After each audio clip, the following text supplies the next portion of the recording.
Hi, I'm Jennifer Lively with CCPL's Tech Team, and today we're going to talk about a little feature that is part of all of our Microsoft Office programs that I feel is very underused and often not explored enough. So in today's Tuesday Tech Tip, we're going to find out all about Format Painter and how you can use it to save loads of time when you're making your documents and your worksheets and your publications really pop with formatting and stand out among all the others. Stay tuned.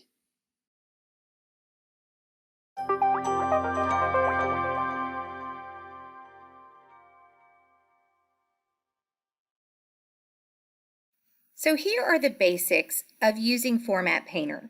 You'll see here that I have a Word document open. It's just a little memorandum that's been created to some volunteers, but there's not much formatting at this time. So just a couple of reminders about what formatting is.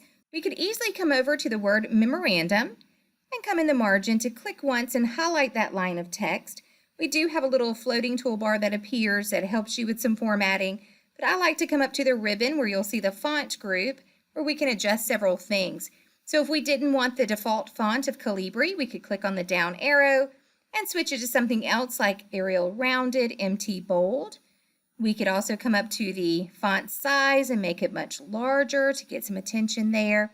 We could change the color as well, just some easy formatting changes that can be made. But once those changes are made, if you wanted to apply those to other lines, you would have to highlight and go through those steps again.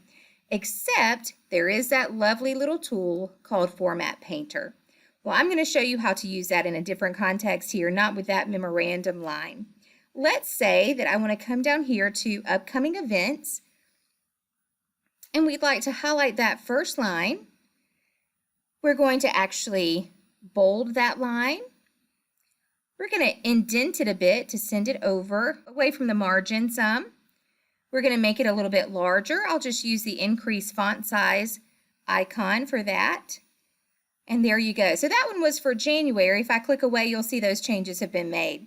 But if I'd like to make the same change to the other lines, of course I could have done it all at one point, but it is nice to know that you have these options. If I come back and highlight the line that includes the changes that I like, I can come to Format Painter next and click once to turn it on. When I come down next to another line, I'm going to use the Halloween Carnival line and click to select that line, you'll see those same changes take effect. So it's painting the formatting changes that have been made. That again could include the way the font looks, the placement of the text, any of those things. Now I only clicked once, and so I was able to use it once and then it turned off. But if I do come back over and let's say highlight the Winter Jam Block Party line again, but this time come to Format Painter and double click, it's going to remain on until I tell it to turn off. So I could come next to the Spring Garden line, the Garage Sale Fundraiser, but now notice I've been highlighting the entire line by being in the margin. If I do just click on the word extravaganza, it'll affect the indentation, but only that one word. So it is important to know that you're highlighting the entire line, whether by clicking and dragging or by using that margin method that I've been using so that the changes can take effect the way you'd like. Even better, we could actually highlight everything at once and make that change at once. Now it is still turned on though. You see as I point to other text, you see the little paintbrush that accompanies my cursor. You can also see that a Format Painter is still selected there by that gray selection. So if I click, I will turn it off and the paintbrush will be removed. So that is one way you can use Format Painter. It does work. You'll see that command on the Home tab of most of your Microsoft Office programs, in fact all of them. So even if I were to come down to Excel, if I made some changes here, in this case I'll select the entire column. I will center that column or the data in that column. And then I could do the same thing. You'll see Format Painter here in the clipboard group there of the Home tab. If I tap Format Painter and come to the F column, I can center that column as well. So just a quick kind of look at how that could work.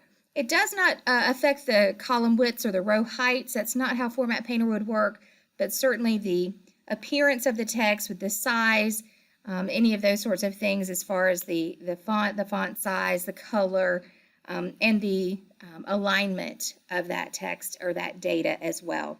So give it a try. Make sure you look for a format painter the next time you're in any of the Microsoft Office programs like Word or Excel, especially things like PowerPoint and Publisher that can be a little more creative. And just notice how that can save you a great deal of time.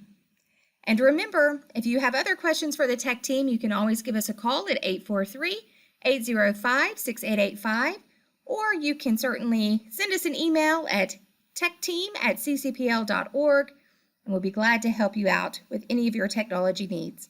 We'll see you next time.